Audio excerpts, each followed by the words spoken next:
All right, welcome to Creative Outcomes, where we share the best of what works in agency, operations, finance, and growth. I'm one of your hosts. I'm a partner at Outsourced. My name is Ryan Watson. Joining me today is Meredith Pickrell. Meredith, how are we doing? I'm good. I'm excited. Meredith, what are we talking about today? Yeah, we're going to talk about sales, the sales function in agencies. It's been coming up a lot this week. And so when things pop up a few times, We're going to record it. Let's talk about it. Yeah, and this is definitely a hot button. We've had episodes about this in the past, but we thought, okay, well, let's address this. But the one thing I will say is, unlike some of the content that we create, where we have very specific recommendations, do this, don't do this. We're lecturing. There are no silver bullets in the world of how do you build the right sales motion for agencies. So we thought, well, let's just make this a conversation. Meredith, let's we can go back and forth on some of the things that we are observing that are working well, and some of the things that we observe that maybe don't work as well, and you can use that to inform your own choices. But again, there's no explicit playbook for how to make this work. Every business is a little different. All right, so where do you want to start? Where do we enter this topic? let's start with the question that I've received this week and then kind of see where we go from there. I have clients that are in this like $3 million range. Historically, it's been the owner using their network to bring in deals. And as right now, as pipeline has slowed down a little bit this year, they're looking to see, okay, how do I go? I've already used my network. Now, what do I do? Where do I go from here? Is it a marketing team member? Is it a lead gen service? Do I go apply for awards? Like, what is the strategy? What is my strategy? And what should I do?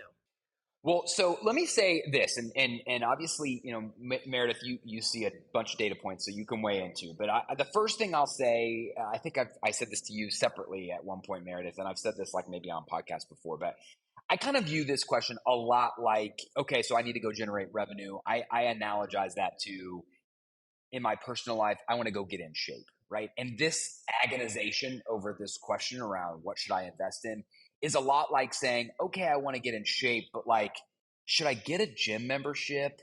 Or like, maybe I'll go buy a bike. Like, should I really get into biking? Or, you know what? Swimming has always been a thing. Like, I wonder, am I good at swimming? Like, would I know how to do that? Or I guess I'll just go run. Like, the reality is there are a lot of strategies that can work.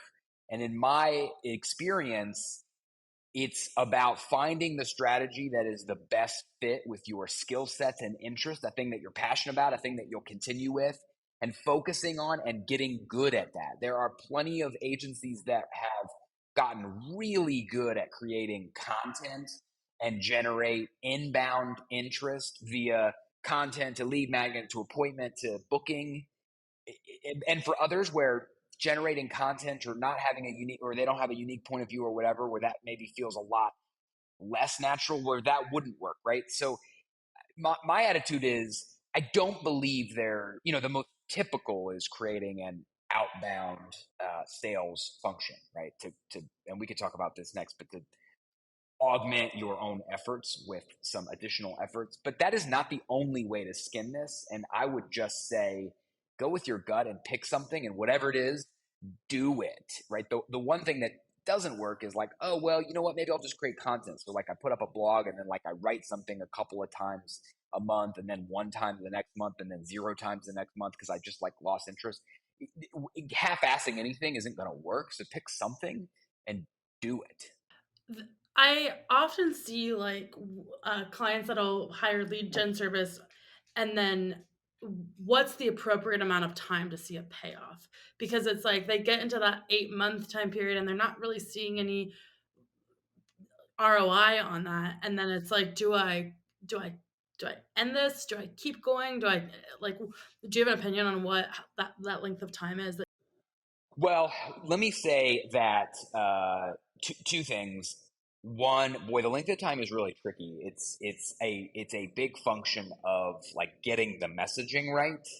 Like for instance, I ran a media agency, and by the way, media is a more straightforward sale, right? In a traditional creative sale, it's a very customized pitch, right? This is relationship oriented. I'm trying to get in the door, but the sale looks like a pitch. I've got the creative director, I've got the owner, I've got a strategist, and we are building a very custom vision for how we would bring your thing to life. And we're head to head with a couple of other agencies or whatever. In media, it's a much more transactional sale, right? Like there's not a lot of, especially if you're not doing the creative and you're just doing the buying, it's much more straightforward, and a lot more of the sale can go to, the seller. But anyway, in that case, even with a more transactional sale, I'd say it took us a good 9 to 12 months to get a seller fully ramped. Now, that doesn't mean they didn't have any production along the way. So it's a matter of setting expectations, but it would take the full 9 months to get ramped. But I'll tell you, for what it's worth, I have never, and this is no shade to our friends and partners who do outsource lead gen, I've never seen it work. I've done it a couple of times for multiple businesses. I've never seen it work. But let me tell you why I don't think it works, and I'm as much to blame as anybody else, is that, again, I think we're all too ready, or we're too eager to like write a check and solve our problem. So it's like, oh, outsource lead folks, hey, I'm an agency, like, can you just get me leads? And of course, it doesn't, if you're not engaged in the process, like you're not really engaged on what is the messaging, how are we pitching how are we pitching this? Are you joining the initial calls? Like if you just sort of say like, hey, just go figure this out, they don't have the incentive, they don't have the expertise. It's not going to work. And I would say too often we just sort of like assume that, oh, well, because we're paying them, this is just going to magically rain leads. 0% is my observed success rate on that strategy. I think we have a couple clients that it's working for, but My observed, again, I'm not saying it can't work. And I'm sure that where it is working, it's a true partnership. Again, I think it's not that these folks aren't any good. They're doing the exact same thing like the people who are doing this in-house are. It's unfortunately often a little bit of adverse selection. The kind of clients who go and choose that are the ones who are looking for an easy fix. And that is not the strategy. So for where it's working, it's got to be, I'm sure it's a partnership. yeah, it's an extension of your team. It's not just this outsource, like go fix my problems. You have to be a team with it. Okay, can we talk about some other options of, okay, I'm a business owner, I've got 3 million in revenue, I've been, selling independently. I need help and I don't know where that help comes from. So if it's not lead gen, what are some of my other options? Yeah. Well, so I guess a couple things I'll say. One is, I think it's at least important to think about what are you trying to do? Like what kind of sale are you making? So if you are, again, we work with some folks that have more consistently easier more productized offerings like SEM, even to some degree SEO, paid advertising, that kind of stuff. If that and it looks more like a consistent sales message, it's not highly, I mean, it's customized, but Facebook ad buying is often Facebook ad buying. So you've got to ask yourself, like, where are you on that sort of like highly custom, highly productized spectrum? Because I think that changes a great degree of like what is the sales motion, right? If you're further on the productized sales, then I think like a good inbound sales, like decently high volume. I'm trying to I'm sending emails to book appointments to have a couple of sales conversations and demo and then close, versus like if you go to the large creative agencies, you're almost never going to see like a large sales team. That's not, you don't have a bunch of sellers running around. You have especially relative as a ratio of revenue, you have relatively few number of business development people. And that's because it's a relationship game, right? Like ultimately you're spending a lot of effort to try to land a meeting or get invited to an RFP at one of these larger enterprises. And then the sales motion is highly custom and very, very, very team and owner heavy, right? You're bringing your best team there. And again, like in a lot of these kinds of businesses, it's the holy grail is having large clients with a bunch of follow-on work, right? And so, like for instance, we have a large client who will do tens of millions of revenue this year, and if we look at their back half revenue, I want to say it's like less than 10% of that revenue is going to come from new logos, and the greater than 90% is going to come from follow-on work with existing logos. And that ratio is why I want a business development person to try to build relationships with large folks. And then my team is winning the work. My team is winning new work. Does that make sense?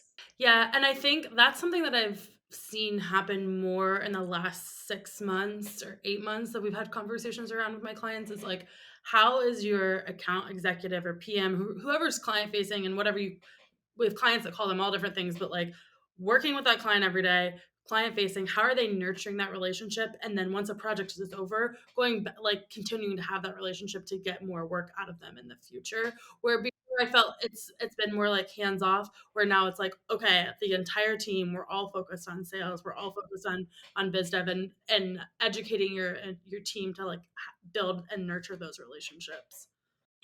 Well, and I think what we're describing is like this is the kind of stuff that like this is how agencies grow, right? Is by leveraging the quality of your work and your account team to find new projects and sell new work. The last couple of years, I think we've had the luxury of not maybe having to get as good at that because there's so much business out there, right? The last 2 years were crazy, right? So we maybe got into some bad habits where we weren't focusing on some of the fundamentals that are just kind of like part of growing agencies. And now we kind of have to do that. So I agree with you, especially if you're an agency that has these like Fortune 1000 or at least kind of enterprise grade clients. That's your sales engine, right? Like that's predominantly where new revenue is going to come from, and new logos are going to be a minority.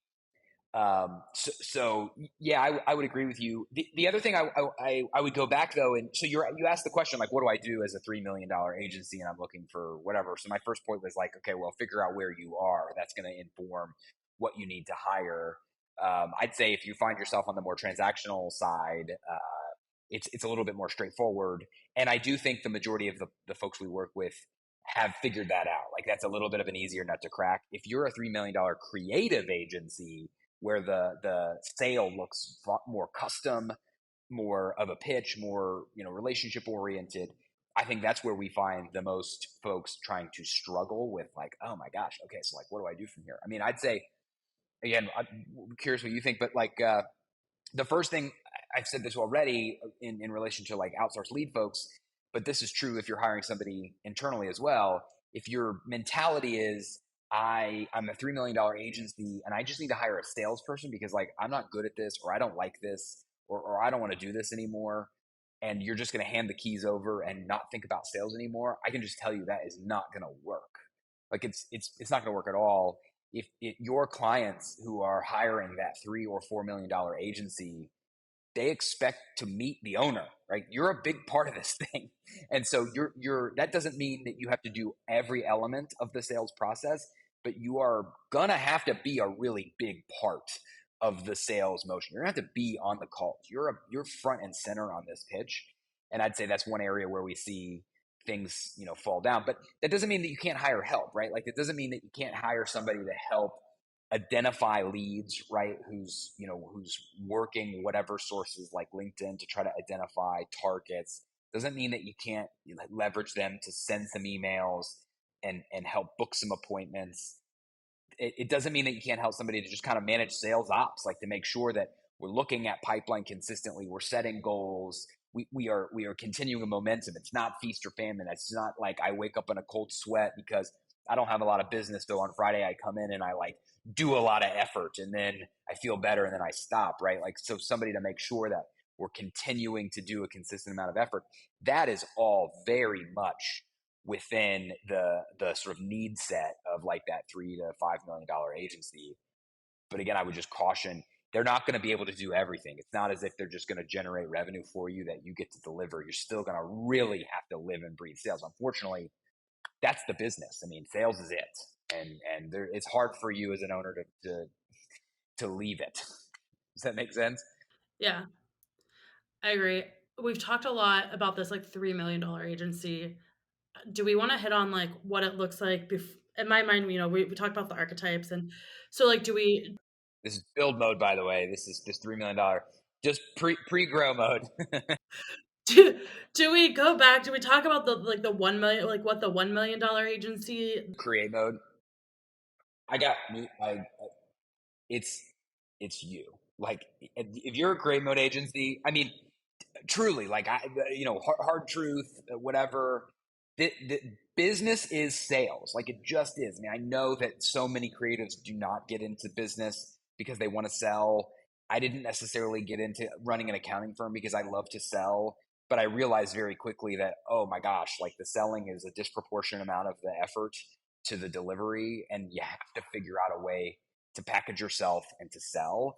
And you can't outsource that. Now, you could certainly find a partner who you can lean on, who's better at that or who enjoys it more, but there's no way you're going to be able to get somebody who can sell this thing on your behalf. Like this is true for the $3 million folks as well. Like, so at my agency, we hired media sellers, and our media sellers were $150,000 base and $150,000 commission. So they're $300,000 all in, assuming they hit their target. Many of them exceeded their target. So these people are well north of 300,000. That this was not the most lucrative. We were not a large agency. We were like 10 million or so at this phase. There are places for these people to make much more money. And so you have to put that in perspective, right? Like if you are a really amazing dynamic seller, you can make three, four, $500,000 a year. So if you're a $3 million agency and you're like, I need to hire a seller and I'm going to pay them 80, right? I think you have to put in perspective what you're going to get for that. And again, at 80 or 100 or 120, you can get somebody who can assist you, who can hold your hand through the process, who can keep you organized, who can book appointments. But you're not going to get this rainmaker who can just like be the face of your agency. If you found that person, they would be making a lot more money doing something else, right? So that's what you just have to realize. So again, if you can't afford it, you just have to be it. You got to do it. You got to figure that out, or you have to hire somebody who can hold your hand and assist you while you do you. Yeah, I agree. The one thing I want to point out of like that $1 million phase is I often see like the owners wearing all of these different hats, and they're hustling to sell a bunch of work. They land the work, and then they're like, oh, how am I going to service this? So now they're focused on servicing it, and they're forgetting about their future self. So if you are in that phase, you've got to be consistent on the sales, even when you're like buried and underwater in work. You just have to continue to be consistent, or else you'll find yourself your 3 month future self in a very dry. You often see revenue up and down, really, really choppy. Such a hallmark of that build mode. Like that's we talk about the hierarchy of needs in build mode, and the fifth and final step is repeatable revenue generation. And often repeatable revenue generation comes with either figuring out a way to continue, like to continue your efforts, keep disciplined at keeping the sales flywheel going even when your service spikes, or getting help, right? Like by the time you get to that 3 million, you should certainly be generating enough margin where you should be able to delegate a pretty substantial part of the delivery. Maybe your face is involved in the onboarding or whatever, but also maybe even some sales ops help to make sure that even though your focus has now moved over here, we don't take our foot off the gas to keep it going, right? So I guess maybe the last thing, I know we've talked a lot, and I feel like it's mostly, I feel like I'm feeling pessimistic. I don't mean to suggest like it's all impossible and change your expectations, but I'm a realist, and so I don't want people to think like, oh, this is just really easy. I can just again write a check and my problem goes away. I mean, there's a reason that agencies are really valuable, right? There's a reason that like when you get a $5 or a $10 million agency, you can sell it for 7 or 8 figures is hard, right? And this is the hardest part. So if it were easy, everybody would do it. I guess maybe let's talk finally about like pitfalls. Common, like, okay, so we're at the 3 million or the 4 million or whatever the phase is where we often are lifting our heads and say we've maxed out. We got to get some help in here.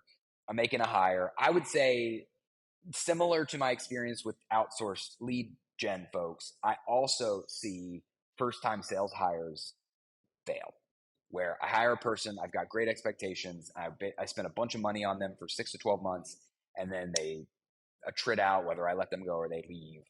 So why do we think, what are some things you see? I can share some things I see. Like, what do you think are some reasons why this happens? I mean, to go back to your point earlier, what you're able to pay them, it and like as you're paying for what you're getting, and then also just like having a really strong understanding. Like the owner sells the business really well because they put their heart, sweat, and blood and tears into this product. Where like when you're hiring someone outside, they don't have that same understanding and depth of knowledge of the actual like the product that's being sold. So I think that sometimes can lead to it. And then also just like the long term, a lot of this is relationship based and like really having those strong relationships. Yeah, I mean, I think you kind of nailed it. I mean, the salary thing is probably more a function of mismatched expectations than anything else. I mean, again, it's if you can pay what you can pay, and I'm not suggesting that you can't get a lot of value at the 80,000 or 100,000 piece, that salary, but you have to be very clear. You have to set the right expectations for what it is you are getting at that stage and what you're not getting. And so, yeah, it's having like the wrong expectations going in, and also the wrong expectations for how fast this stuff happens, right? Like it's as I told you. I mean, we had a transactional sale, and it would take almost 12 months for. I mean, I would say our sellers didn't get their full commission in any quarter for the first year, and then by the second year, they kind of had it figured out. It takes a long time. It takes a long time. And if you're investing in like marketing or other things, that takes even longer. So it's just, you just really have to be in it for the long haul. Um, and, and I would say the thing I mentioned earlier, which is it's mismatched expectations, and it's just, it's exiting the process too early. Again, it's just, you just have to put yourself on the other side of the sale. And if if you're going to a WPP publicist agency, sure, you're expecting some type of team. But if you're going to a smaller agency, sub 10 million, like, part of why you're doing it is because of the people, like the specific people. And it ain't the salesperson, it's you. That you are the reason, you and your team, and the wonderful work you've done, and the culture, and the things that drive you. These are all things that just so hard for a person who has not been part of this business for very long to convey. So you're going to have to help them do that. Cool. All right. I think that's a wrap. We cover it. Yeah, I mean, these are longer than our normal ones, so we should let the people go. Yeah, that's right. That's right. All right. Well, thanks for hanging with us. Yeah, thanks for hanging with us. If you like what you're seeing, go ahead and subscribe on YouTube. Check out all our other videos. We just published something about the life cycle of creative agency, which is very helpful on the path to sort of maturation. And otherwise, see you next time.